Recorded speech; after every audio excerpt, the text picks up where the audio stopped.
Welcome to my program Bashy's Corner. In Danish debates about ethnic and religious minorities, very few public figures have spoken so openly, honestly, and eloquently as my next guest. He has used lots of energy to bring some sense in public debates. He's an eminent journalist, very in-demand public speaker, and as well as board member of Youth for Understanding. Just to give you a hint to our viewers, he is former editor of and chief editor of newspaper Information, Nyhedsavisen, and many, many more. Ladies and gentlemen, I am thrilled to have David Truss in my program. Thank you. We shall discuss a number of issues with David. First, a little bit about his own background. David, you are so well known, so I don't have to ask you to explain everything. But let's start with your youth, People say that your stubbornness and hang for controversy come from an early age. Is it true? I don't know, Bashy. First of all, let me say I'm thrilled to be on your program here. Thanks a lot for inviting me. And secondly, I don't really think I'm that stubborn, unless it comes to certain issues that I find so important that I might, be perceived as stubborn. And those are such issues as, you have to look at each and every individual you look at as exactly that, as an individual. Let's not judge people on the group they belong to, the religion they have, the country they might have been from in the past. No, let's look at every single person as one person.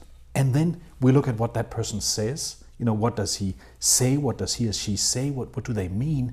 That's the interesting thing, not their background. Yeah. And my youth, I was born in a small town, village, 1,000 people. From Jutland? From Jutland, northern Jutland. Yes. My parents were both high school teachers.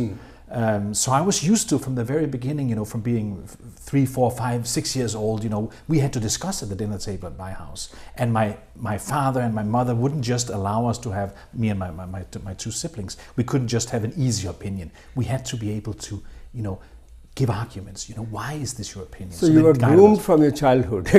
Exactly, as someone who would always be debating issues. Yes. You went to USA as a young man, and an exchange student. Why USA? Well, it was actually quite simple. First of all, that time in 80s. At that time, this is like the mid 80s. Yeah. My older brother had a friend who was an exchange student from the US. I liked him a lot. His name was Ray. So I liked him. I talked to him, and he convinced me, why don't you go to the US as well? So I decided one day that I really wanted to be an exchange student, see another part of the world, get immersed into that culture, find out what's different about the United States as opposed to Denmark, for instance. Denmark, a small country, the United States, a huge country. And the interesting thing, Bashy, was when I came to the US, I was 17 years old.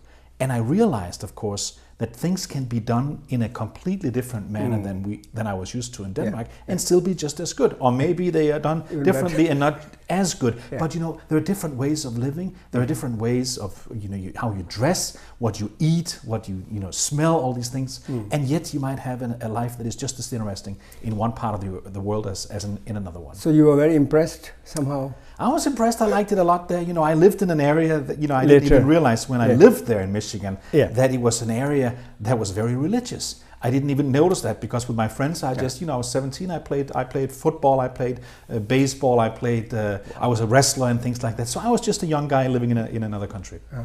And Chicago is very cold. Well, it was a cold in the winter, very cold. Kind of like Denmark, Yes. Only the winter was longer and the summer was longer as well. Nice place. And then you went to journalism. When you came back, you studied journalism.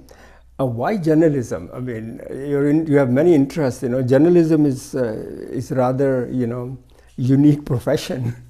Well, I think Bashy, that comes back to the fact that I always like to debate issues. So I always like to find out what is the issue, what are the facts in this discussion. So that is kind of what you do as a journalist. You try to find out what is right and what is wrong. What are the facts in a certain situation. So I like the fact that I could combine my interest in public affairs, in political affairs, with with my profession as a journalist. So as a journalist, you are allowed to, as you can ask anybody any question. They might answer you if you're lucky. So you're among interesting people, and you can debate issues, you can find out facts, you can ask the experts or the ordinary person about their views. I think that's very interesting. Some of your critics, they say that you use journalism as a platform for your own opinions. Well, I do.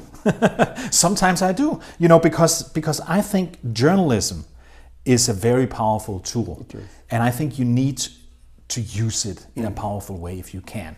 And I think, when I have certain issues that I think are very important to cover, integration, human rights, the environment as well, big issues. Yes. I can't just be, as we call it, the naked reporter who's just saying, here's what A says, here's what B says, I'll put out the facts. No, sometimes you need to put something on top of that. That's your opinion then. And that's my opinion. Yes. So what I do is I do find the facts, and then on top of the facts, I do convey my own opinion as well. So you base your opinion on factual information. That's what I try to do always. But I have to be honest, there are certain things that I think are so important that I sometimes, of course, I'm looking for facts that support my opinion. For instance, let me give you an example, a very powerful one. I think that when you have more people coming to a society from different cultures, I think that makes that society stronger, more diverse, more interesting, and even richer. That's an issue that I think is so important. That's a point of view that I think is so important to convey, that yes, sometimes I'm looking for facts that'll back that opinion up. And Bashy, you know what? It's not difficult to find those facts. It's easy. True. When I listen to you now, or I have been following you for many years, you have very progressive opinion. But I remember also that you started your journalistic career with Jyllands-Posten, which is, at least among ethnic minorities, it's not seen as a progressive newspaper. No. Then you were in Moscow. Then you went to national newspaper, Metro Express, and Information, Politik, and Nyhedsavisen. You changed a lot from one place to another place. Is it because of restlessness, or you didn't agree with them?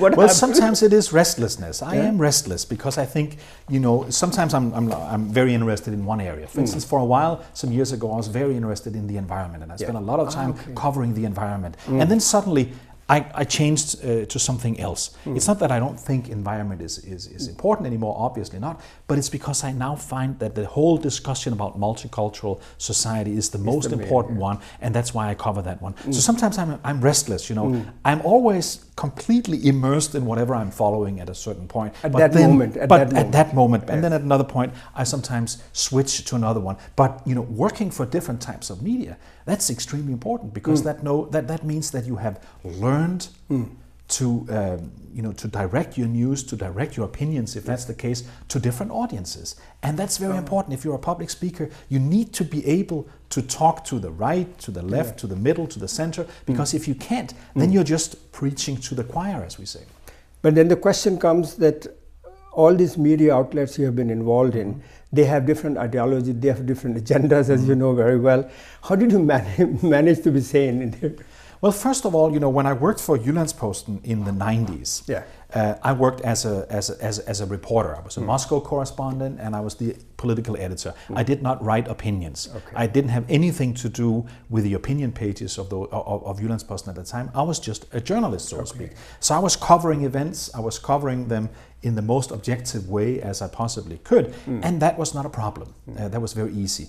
So that's important, that you are able to sometimes distinguish between being just an ordinary reporter, and then later on, and that came around year 2000, I started to have opinions that I really couldn't suppress. And that's when I decided to leave ordinary journalism and move into an area where I could also convey my own opinions.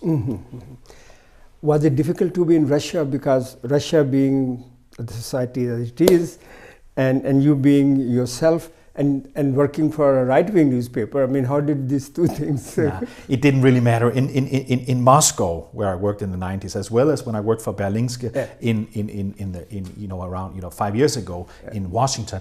You have to admit that people in Moscow or in Washington, they don't know the differences between different Danish newspapers. So they just perceived me as an individual journalist, was I interesting to talk to? Yes, then they would talk to me. If they didn't find me interesting, then they wouldn't talk to me. They did not know whether a paper was right or wing or center.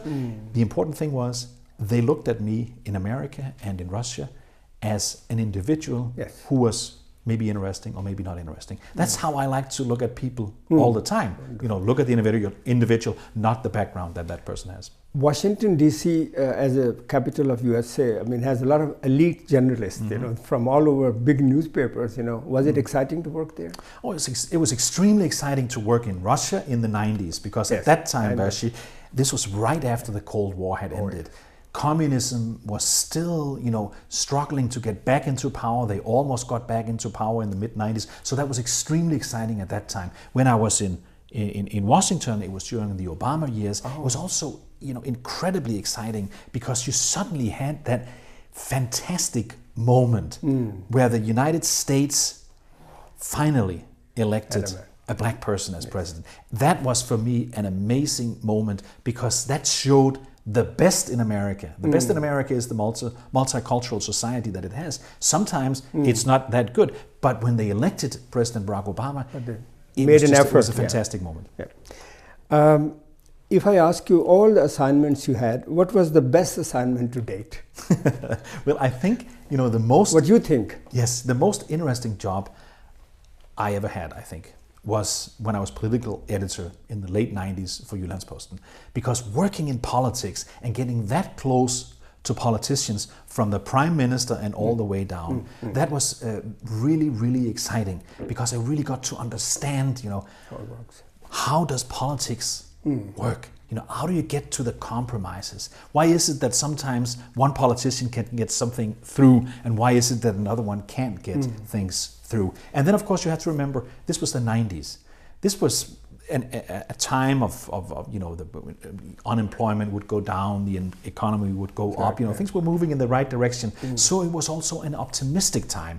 It was optimistic for the newspapers, it was optimistic for the world. So all these things combined made it, you know, a fantastic job. What I'm doing right now as well, which is as you know, as an independent columnist, opinion maker, that's also a really great job. So you never got into conflict with the top management of Jyllandsposten? No, I know some of them, you know. Yeah, no, I never got in conflict. That's interesting. At that time. Yeah. Later on, yes, we've had some areas where we disagreed, of course. As I said before, that some of people in Denmark and also your colleagues, they consider you very controversial commentator. You comment a lot. You also on radio, especially on foreign affairs and domestic policy of ethnic minorities. How come you earned that honor? Well, I think I am. You know, I am controversial because it happens, of course, that I mean the same thing as the majority does. But most of the time, I have very strong opinions and I voice them very clearly. You try to go against the majority? I very often go against the majority if I don't like you know, whatever the majority is saying. And for instance, and I think that's why I have you know, earned that you know, that position as being very controversial. That started around year 2000, 2001, you know, with after 9/11, all the discussions about Muslims versus Christians, or you know, the Islamic world against the you know, the rest of the world, all these different things. I always, I never ever subscribed to the opinion that you should just judge people because they belong to a certain religion. I always, and I've said this a couple of times, and that's because it's so important for me, I always look at people as individuals, and I especially think it's important to make sure that if you are part of the majority, as I am in this culture, of course, being white and being Danish for as long as I remember, being man of power, and man as well in power, then you really have to make sure that you help out the minorities. I think that's your responsibility. If you have a powerful position, help the minority. I don't think it's interesting to knock the minority down. I think it's always interesting to lift the majority up. Actually, my next question was also on the same line. I have been following you for years, and I really admire your tenacity and your honesty. But looking at the society today, and maybe 20 years back, what is the greatest negative development you could pinpoint?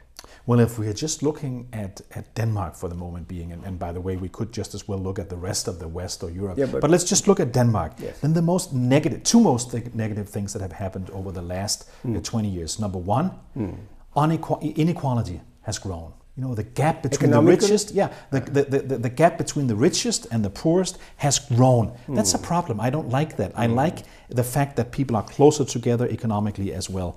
That's one thing. The other thing is, of course, you know,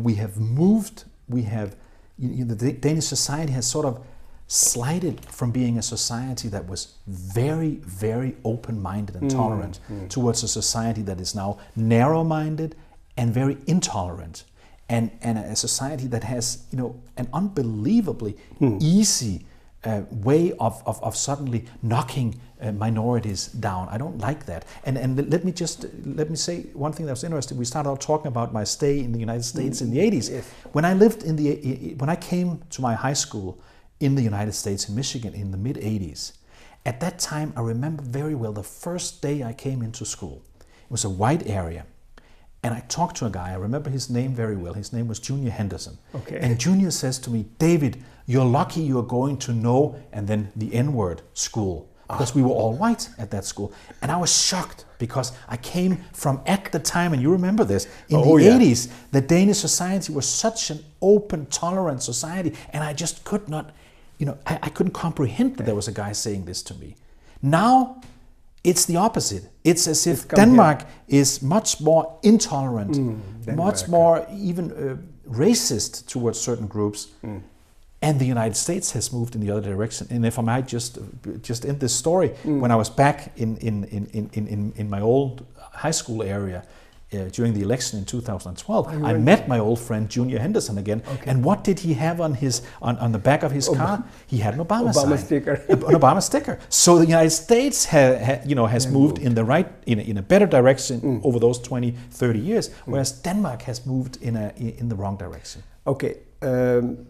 Then there must have been some good positive development also. Can you name one or two? Well, of course there have been developments in Denmark over the last 20, 30 years that have been good. Let me mention another minority that had lots of trouble 20, 30 years ago, for instance, the gay minority. Yes. Nowadays, of course, it's much easier. I'm not saying it's easy, but it's much easier to be homosexual in our society as well as in the rest of the West nowadays, as opposed to what it was before. The difficult thing today is to be a Muslim, because a lot of people who are not Muslim tend to say to a Muslim that just because you're a Muslim, you're a problem. We're not looking at whatever you're saying, whatever your opinions are, whatever your actions are. We're just saying just because you're a Muslim, you're a problem. That's a horrible situation. It's interesting you said, because I attended this Copenhagen parade, you know, and was at the town hall. And I saw many people I know with Muslim background. They were also there, gays and lesbians. They were enjoying music, you know. Yeah. We all know that you have very strong opinion about racism, discrimination, and you have been talking about refugees, integration of minorities, and you have also criticized media, I know. And you're a journalist yourself. Do you think that media has become more populist now as compared to, let's say, to 80s? Well, that's not something I think, Bashy. That's obvious. That media today is much more populist than it was before. Well, that's partly because of the fact that we now have social media, the internet, everything is faster than it used to be. That's one part of it. But the other thing is also, I think that a lot of journalists...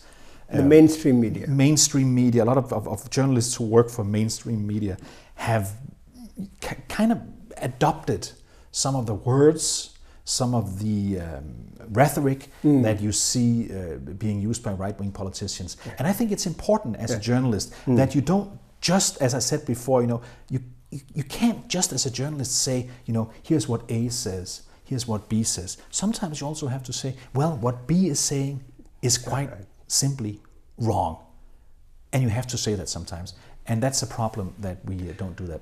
But David, we have built Denmark, if I say we, you know. Well, you have also built Denmark. You've been here for a long time, part of that. And you've been you've been an important part in discussing Denmark. So obviously you've built it as well. We cherish freedom of expression. I mean, this is the foundation of what we do, what we are. Yeah. why should then media take extra responsibility for a minority? Well, this is an interesting discussion. Freedom of expression. That has become like a religion to a lot of Danes who are not religious otherwise. But it's so important that you can say anything, especially about Muslims and immigrants. And goes. But here's an interesting thing. Normally, we have self-censorship. I have self-censorship all the time. I don't say, if I meet a very fat person, you are fat. There's so many things that I don't say. There's so many things you don't say. There's so many things in a general discussion that we obviously don't say. Why not? Because we are being polite. So sometimes, there's always been, not sometimes, but always, there's always been kind of a, here is freedom of expression. Here is politeness. Certain things and you don't say. And politeness and responsibility. And here's the situation. I mean, if you're a powerful person, then why would you use your freedom of expression to harm people who are in a less fortunate situation? I don't like that. I don't think freedom of expression should be, the right to discriminate against other people, to say bad things about other people, especially if they are minorities. I think freedom of expression is important and crucial, and it's the most important thing that you have in a democracy, but at the same time, you have to be responsible when you use it. When you say that, it also reminds me because we have in our constitution, which says that we have a freedom to say what we like or express ourselves, but it has to be under responsibility, actually legal responsibility. But somehow we don't use that half part. Anyway, you have also said that the media should not give too much voice to neo-Nazis. Why not? I mean, they have a right to also express themselves. Yes, neo-Nazis or people who are otherwise, beyond normal democratic reach. Of course, they should have the right to, to express themselves. They can do that on their own web pages. They can do that if they want to write a book or whatever they want to do. But mainstream media should always remember that if you're covering someone who is obviously and even a known neo-Nazi, for instance, then always say it. The neo-Nazi, and then his name is always a man, as you notice, says this or that. So but people you always, know who he is. Always have to remember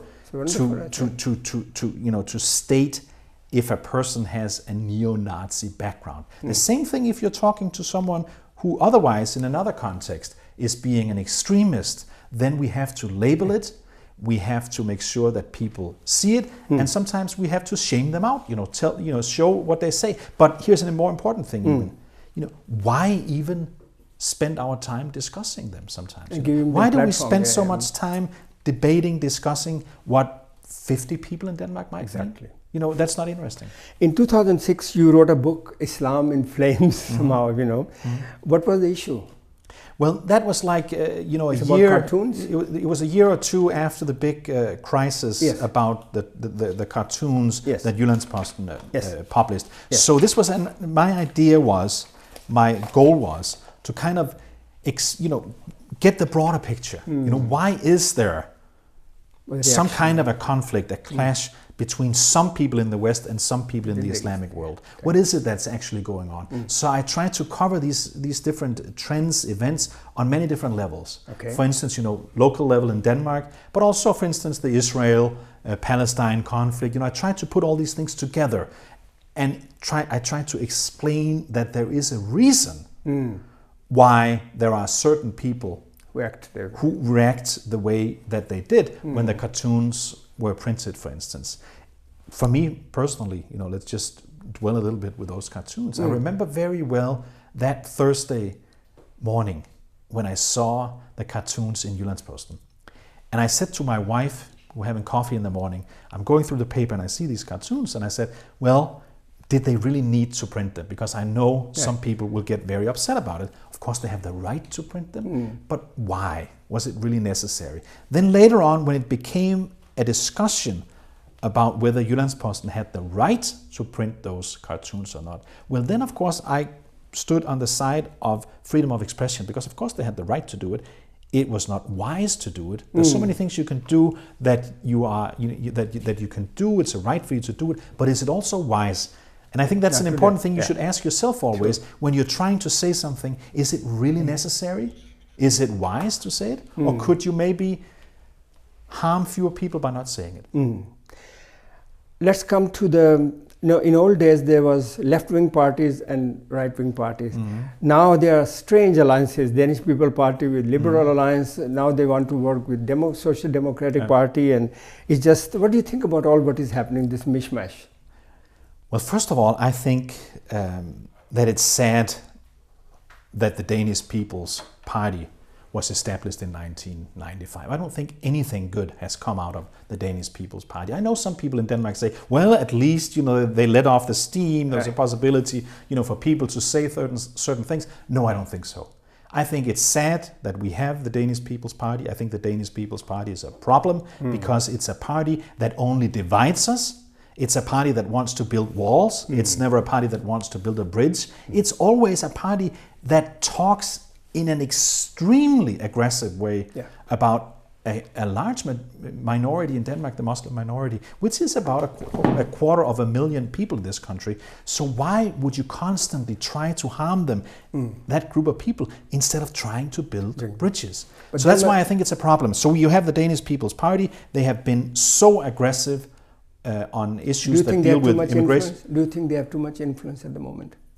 I think they've had too much influence since they were established in 1995, and increasingly so. And I blame the other parties, the conservative parties, because they have not been able to say to them, enough is enough. And sometimes they should have said it. And at the same time, very often, the Social Democrats in this country have also, hesitated when they should have said, enough is enough. I call them Danish People Party light. Well, sometimes that's true. Last question, very quick one. Are you optimistic or pessimistic about this whole integration debate? Well, I'm always optimistic because I always believe that if you look at things, if you look at it over 10 years, a 10-year span, a decade, if you look at 2 or 3 decades, well, then things actually move in the right direction. Some of the problems that any country, of course, has when they get people from another country moving in big numbers, it always ends well. Sometimes it takes a long time. But if you look at the United States, if you look at Germany, if you look at many other countries, moving forward. They are moving forward. Even Sweden, some people are so upset about what's happening in Sweden. Well, Sweden is moving forward. The economy is growing. Yes, there are certain problems, but over time, things always get better, and that makes me optimistic. With these positive, wonderful words, David, thank you very much for coming. And for our viewers, please listen to the man like David. I listen to him, you should listen to him. Until next time, take good care of yourself.